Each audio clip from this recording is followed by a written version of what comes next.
Estamos aqui, né? Mais um dia de domingo, né? Dia 9/11. Confesso que tá um pouco tarde, né? Mas, igual eu falei no vídeo passado, o importante é a constância, né? Não importa o quanto você demore para fazer, mas pelo menos apenas faça, né? E hoje o devocional é sobre Marcos capítulo 9. E eu confesso que eu abri o computador aqui para olhar uma outra tradução e eu já vi uma frase, tipo assim, que já me deu um baque, que fala assim: e o Messias lhes disse: garanto que alguns dos que estão aqui de modo nenhum experimentarão a morte antes de verem o reino de Deus vindo com poder. Então essa parte mexeu um pouco comigo. Tipo, o Messias estava falando com seus discípulos, mas igual a maioria da Bíblia, não é algo literal, ou seja, não é somente para eles, que na verdade nem era literalmente para eles que o Messias estava falando, porque se for pegar a questão biológica, de quando eles nasceram, etc, etc, etc, mas eu vejo para nós. Eu ouvi um comentário de uma pessoa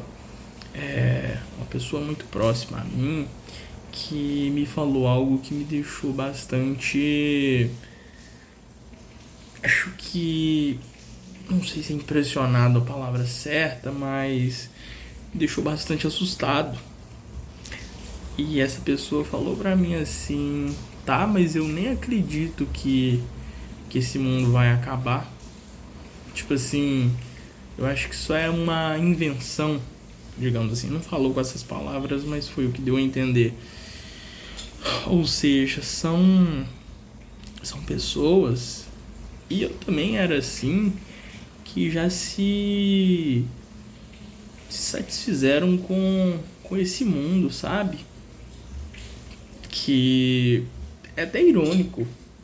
Elas falam que acreditam no Messias, falam que acreditam em Deus, mas não acreditam no fim dos tempos. Fim dos tempos não é bem a palavra, mas acho que da renovação do tempo. Porque algo que chega ao fim é algo que se acaba. Mas um recomeço, ele tem um fim, mas tem um início. E de fato essa que é o que Deus prega na palavra dele. Que essa vida na terra é passageira. Ou seja, aqui é um teste. Aqui não é definitivo. Porque de fato que se essa vida que a gente tem aqui na terra fosse algo, só isso aqui, sabe? Nasceu, viveu e morreu, pronto, acabou. Cara, não teria sentido, porque isso aqui é um lixo. Literalmente, como é que a gente pode ficar satisfeito num mundo onde tem pessoas com tanto, e outras com nada? E agora não é nem entrando nesse papo socialista ou capitalista, agora eu tô falando de ser humano, sabe? Eu acho que um mundo que as pessoas preferem acumular para si do que dividir com o outro, eu acho que esse mundo não presta. E não só falando dessas pessoas que têm muito, mas também dessas pessoas que têm pouco e se contentam com onde elas estão. Tipo assim, tem pessoas que preferem depender, sem querer politizar, mas preferem depender de uma mixaria do governo, ou prefere ficar dentro de casa esperando cair do céu, do que ir fazer alguma coisa, sabe?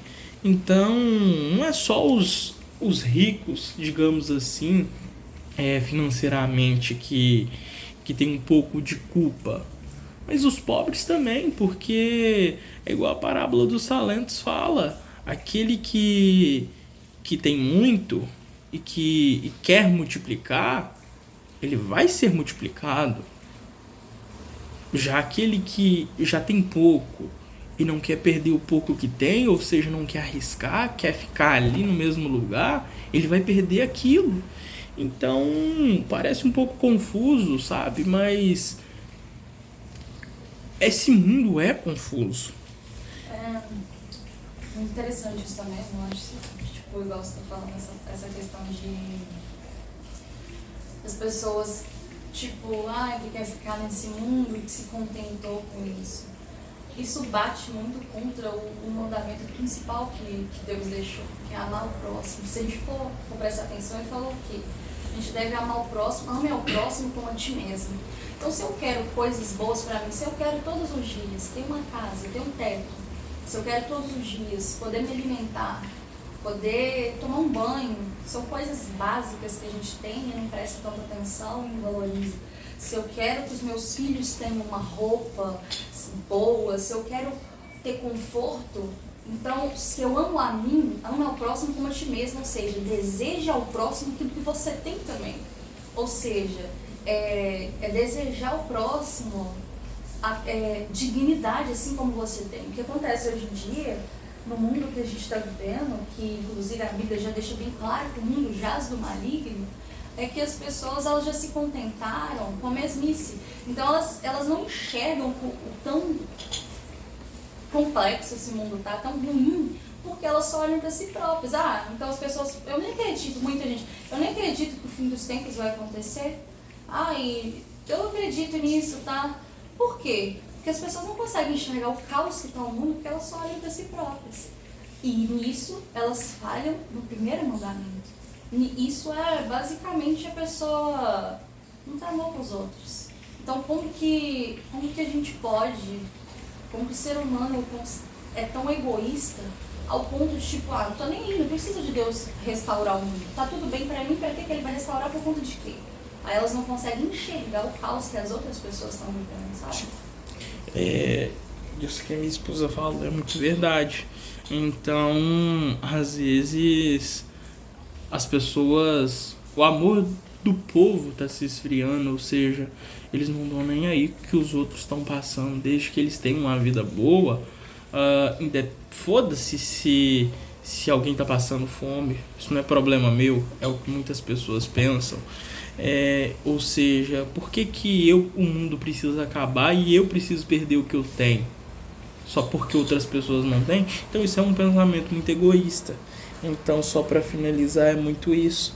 Só que acho que eu fugi um pouco do tema desse primeiro versículo, mas o Messias falando que muitas pessoas ainda estarão presentes o dia que ele voltar. E, de fato, se é o dia do julgamento, se é o dia do juízo, como muitos pregam, o juiz ele tem que julgar alguém. E para julgar alguém tem que estar vivo. E eu acredito que não está muito longe, sabe? Eu não sou teórico da conspiração para falar o mundo vai acabar amanhã ou daqui 1 ano, 2 anos. Mas eu vejo que a gente já está caminhando. Uma pessoa me disse algo muito, muito interessante sobre o nome da nossa geração. Geração Z. Por que geração Z? Eu enxergo como a última geração. Olha, eu acho que ninguém inventaria esse número do nada. Então, essa letra do nada. Perdão. Então, é muito isso. Eu enxergo como sendo a última geração. Mas ninguém sabe precisar se o mundo vai acabar daqui 10, 20, 30 anos. Mas eu acredito que nessa geração vai acontecer. Mas aí, continuando. Aí, o versículo 2 já fala sobre a transfiguração do Messias. 6 dias depois, o Messias tomou consigo Pedro, Tiago e João e os levou a um alto monte, onde ficaram a sós. Ali ele foi transfigurado diante deles. Suas roupas se tornaram brancas de um branco resplandecente. como nenhum lavandeiro no mundo seria capaz de branqueá-las. E apareceram diante deles Elias e Moisés, os quais conversaram com o Messias. Eu vejo essa parte que fala que o Messias separou alguns discípulos e levou ao alto do monte, e essa parte de transfiguração, das roupas ficaram brancas. Eu acho que é a presença do Messias, juntamente com esses dois outros profetas, que meio que de certa forma purificaram esses discípulos. Eu vejo essa transfiguração como purificação, porque, tipo assim, se você coloca, exemplo, um pouco de sujeira, de barro numa água, numa grande quantidade de água, digamos assim, você não suja aquela água. Por mais que seja uma sujeira que você adicionou ali, o volume de água é muito grande. E é dessa forma que eu enxergo isso. Quem somos nós, tão pequenos, tão ínfimos, mesmo com os nossos pecados, para sujar o Messias, digamos assim? Então, pensa, se você já tem Messias que é muito puro, e os profetas que seguiram o caminho dele, agora não estou falando que eles eram bons ou ruins, porque bons é só Deus e o Messias, só eles foram bons nesse mundo, mas foram pessoas importantes para Deus, então também se justifica um pouco de pureza neles, ou seja, tanta pureza ali juntos acabaram purificando os discípulos que estavam na caminhada, porque também não basta só a presença para ser de Deus para a pessoa ser purificada, ela também tem que querer, ela também tem que partir dela, mas os discípulos, pelo que a gente via, sempre estavam buscando. Então eu vejo dessa forma, essa transfiguração como essa purificação dessas pessoas para que eles pudessem participar dessa graça com o Messias. Desculpe interromper, mas eu vejo essa parte também da seguinte forma. Você vê que eu vejo essa passagem também da seguinte forma, esse versículo. O seguinte, você vê que o Messias chamou eles para o alto do monte e ele se transfigurou, ou seja, eu acho que, tipo, inclusive dá ênfase aí a essa questão de transfiguração, porque era uma experiência que eles ainda não tinham tido. Sim. Então, tipo, se Deus levou eles para o alto do monte, significa que, o que eu vejo trazendo para os nossos dias de hoje? Poucos, não vai ser todo mundo que vai ter uma experiência grandiosa com Deus. Sim. E não é em qualquer lugar também. E não é em qualquer lugar. Se você estiver num ambiente impuro, por exemplo, uma roda de amigos. Sim, se numa roda de amigos onde só fala putaria, fala de adultério, fala de coisas do mundo, como que você espera ter uma experiência verdadeira e digna com Deus, sem que o ambiente, as pessoas que você vive, não condizem com isso? Então eu vejo também que o que o Messias fez com os discípulos dele foi trazê-los para alcançar uma experiência maior. Afastar eles afastou eles do mundo e trouxe eles para viver uma experiência maior. Por isso que para levar para o monte foi necessário retirar de um local. Ou seja, santificaram ele. Exatamente, é aquilo que você disse. A questão de purificar. Hoje em dia, se a gente fala purificar, nossa, então uma pessoa é santa, não tem que ter pecado. Não. O próprio significado de santo é ser separado. E para se purificar, significa, para você purificar algo, você tem que tirar aquela coisa do estado que ela estava. Para você purificar algo, você tem que retirar a imundícia. Então, para você alcançar uma intimidade com Deus, alcançar uma experiência plena, não tem como você continuar na mesma condição, no mesmo local, da mesma forma. Sim. De consciência. Às vezes aí muita gente vai pensar, então quer dizer que eu não tenho experiência com Deus, eu tenho que mudar de cidade? Eu tenho que mudar de emprego? Eu tenho que fazer mudar a minha vida? Não é isso. Você tem que mudar a sua forma de pensar. A sua consciência é chamada a ser outra, para ter uma intimidade maior com Deus. Você é chamado a mudar o seu pensamento. Assim você vai alcançar essa experiência maior. Concordo. E Aí continua.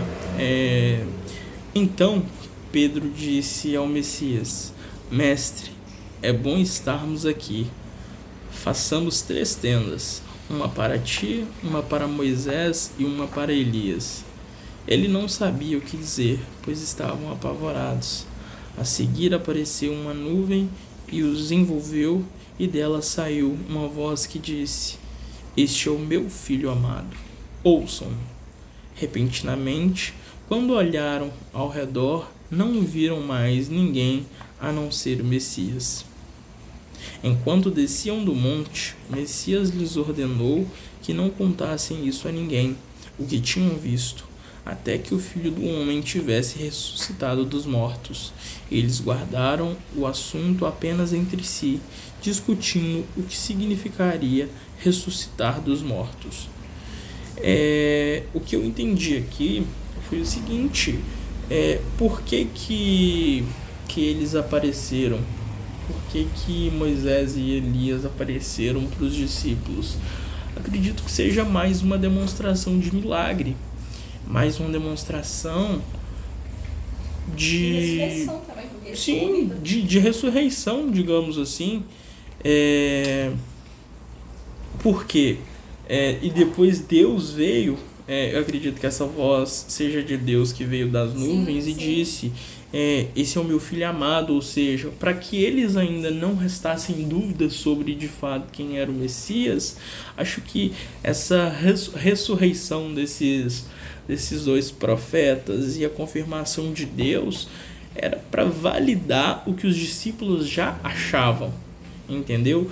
Então, por que o Messias não fez isso com todos? Porque nem todos estão prontos para a verdade, nem todos vão conseguir descobrir a verdade. Sim, apenas os escolhidos.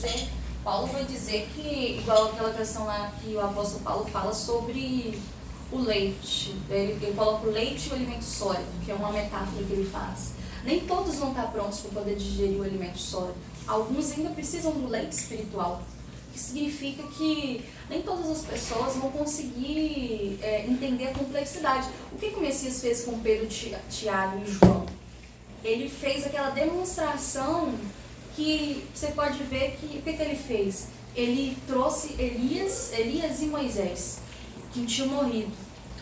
E também ele se transfigurou, ou seja, ele ficou todo de branco, digamos assim, como se apresentasse sua alma, digamos assim. O que ele estava fazendo ali é demonstrando para os discípulos: olha, eu vou morrer e vou ressuscitar.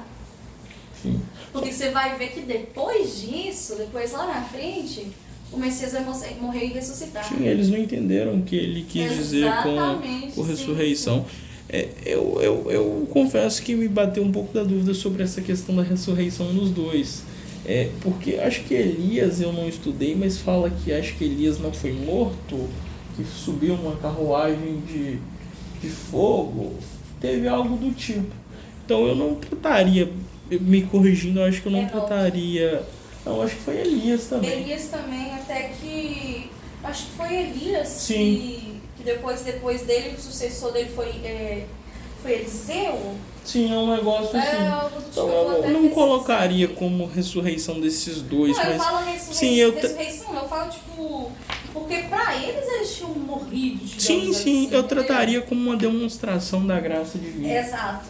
Que é capaz de trazer à tona até pessoas que já não estão mais. Sim, essa definição é melhor. Perfeito. Mas aí continua. E eles lhe perguntaram: por que os mestres da lei dizem que é necessário que Elias venha primeiro?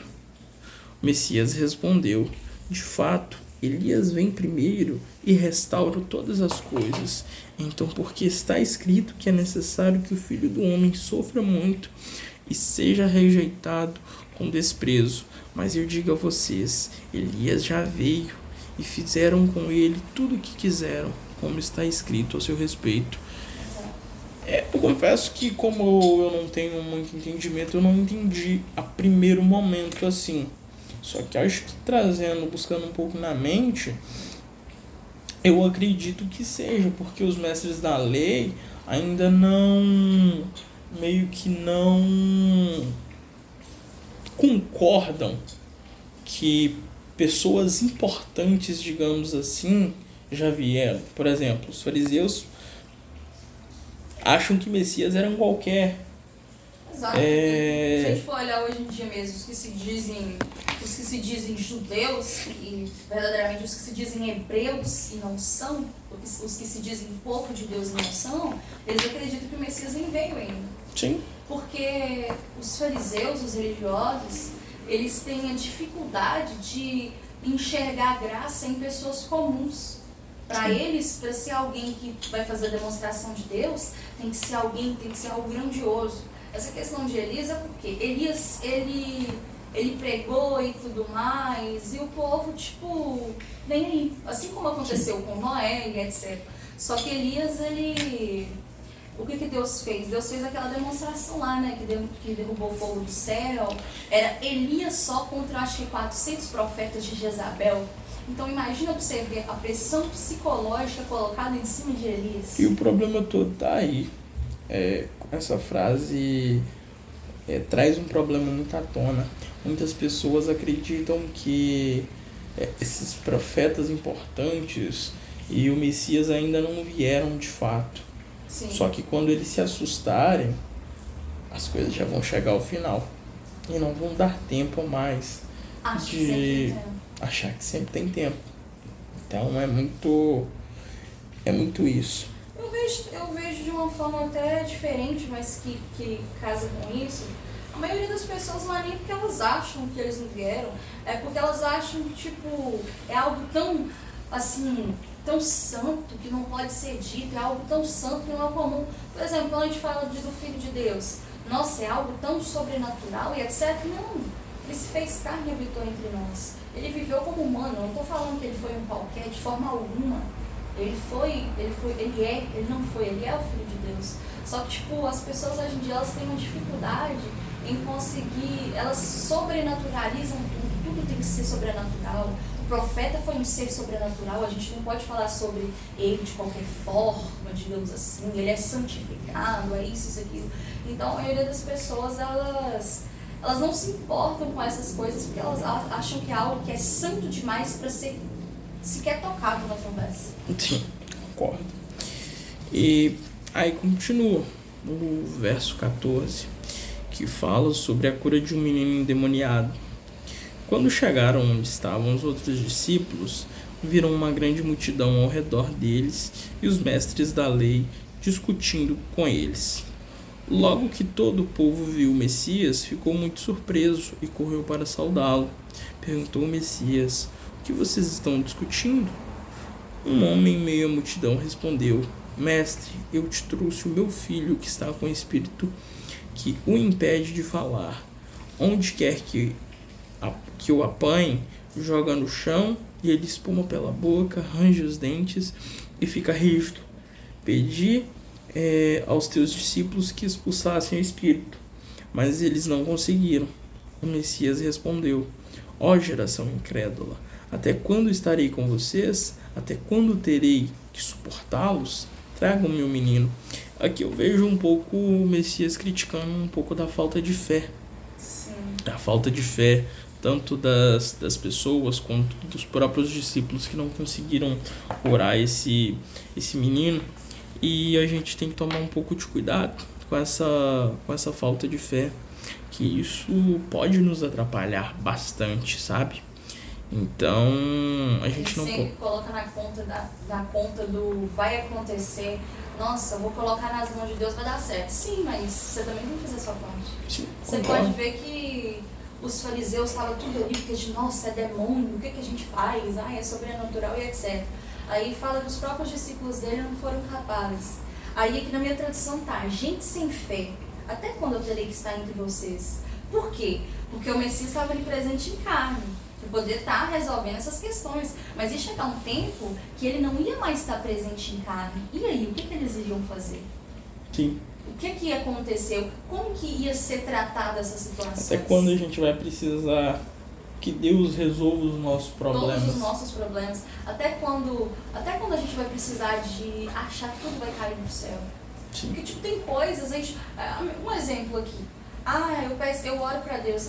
Deus, me dá mais motivação para eu conseguir buscar a ti, etc. Só que tem coisas que aí a gente acha que de maneira, nossa, vai estralar os dedos e Deus vai fazer isso. Não. De maneira milagrosa. Você precisa fazer isso. E como que você vai fazer isso? Melhorando a sua alimentação, melhorando a sua saúde, tipo, fazendo atividade física. Sei lá, você vai se alimentar melhor, você vai buscar organizar melhor os seus horários. Dessa forma, você vai estar mais disposto.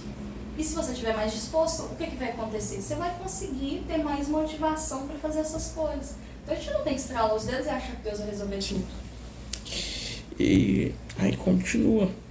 Então eles trouxeram o menino ao Messias, e quando o espírito viu o Messias, imediatamente causou uma convulsão no menino. Este caiu no chão e começou a rolar, espumando pela boca. O Messias perguntou ao pai do menino: há quanto tempo ele está assim? Desde a infância, respondeu ele. Muitas vezes esse espírito o tem lançado no fogo e na água para matá-lo, mas só podes fazer alguma coisa. Mas se podes fazer alguma coisa, tem compaixão de nós e ajuda-nos. Se podes, diz o Messias, tudo é possível àquele que crê.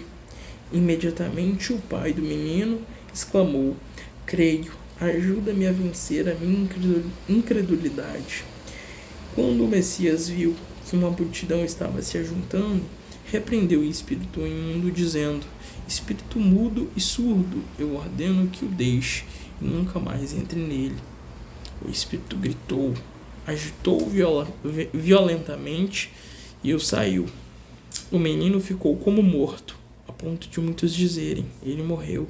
Mas o Messias tomou-o pela mão e o levantou, e ele ficou em pé. Depois do Messias ter entrado em casa, seus discípulos lhe perguntaram em particular: por que não conseguimos expulsá-lo? Ele respondeu: essa espécie só sai pela oração e pelo jejum. Eles saíram daquele lugar e atravessaram a Galiléia. O Messias não queria que ninguém soubesse o que eles estavam, porque estava ensinando os seus discípulos. E lhes dizia: o Filho do Homem está para ser entregue nas mãos dos homens. Eles o matarão e 3 dias depois ele ressuscitará. Mas eles não entendiam o que ele queria dizer e tinha receio de perguntar. Cara, voltando um pouco nesse assunto, que eu resolvi terminar essa parte, o Messias fala: tudo é possível para aquele que crê. Então por que os discípulos não conseguiam curar o menino? Ninguém conseguia, porque o próprio pai do menino e talvez até o menino não creram na salvação. E a fé é isso. A fé é a certeza de algo que não se pode ter nem ver. Ou seja, não tem como a gente fazer, por exemplo, não tem como você sei lá, você pode até orar por uma pessoa, mas a sua oração... Não adianta você tentar salvar quem não quer ser salvo. Exato. Ou seja, você não vai fazer milagre. Se uma pessoa não quer ser salva, a única coisa que você pode fazer é pedir que Deus molde o coração daquela pessoa. Mas você pode ver que o que ele quis dizer? Esse tipo de demônio só é expulso com jejum e oração, ou seja, com renúncia e entrega. Eu vou chegar nessa parte, tipo assim, eu enxergo essa parte como renúncia e oração, não somente também agora, quanto ao pai e o menino, mas quanto aos discípulos. Sim, exatamente. Talvez os discípulos não conseguiram também porque eles não tinham proximidade suficiente com o Espírito Santo. Você pode ver quando o Messias chegou, não sei se você prestou atenção nessa parte, o Messias foi chegando, o Espírito já começou a ficar todo com medo. Sim. O Espírito que estava no menino. Sim. Já começou a sacudir ele, já começou a ficar com medo. Então, 2 ensinamentos que eu tiro dessa parte é o seguinte: não se pode salvar quem não quer ser salvo. E falo isso até pelo Evangelho. Não adianta a gente querer enfiar a palavra goela abaixo das pessoas. O Evangelho está aqui para quem quer ouvir, quem quer renunciar. Então, Ser chamados todos são. Agora, se você vai aceitar ou não, é sua escolha. sim, então é muito isso. Então, primeiramente, a pessoa precisa querer, algo, e esse algo que ela tem que querer também não basta ser querer qualquer coisa para ser acreditado a ela. Tem que ser algo que Deus já pretende para ela. Ela tem que merecer aquilo que Deus já planeja para ela. E o segundo, não adianta você tentar ajudar uma pessoa sem primeiramente você ajudar a si mesmo. Então, às vezes tem muitas pessoas hoje nesse mundo que falam, eu vou te ajudar com determinado problema, eu vou te ajudar nisso e nisso, naquilo. Só que às vezes a pessoa esquece de olhar para si mesma e elas mesmas estão passando por problemas. Elas não conseguem nem ajudar a si mesmas, quem dirá a outras pessoas. Então eu vejo dessa forma. E eu vou encerrando por aqui esse devocional de hoje. Já me alonguei um pouco. Você tem alguma coisa para falar, mano?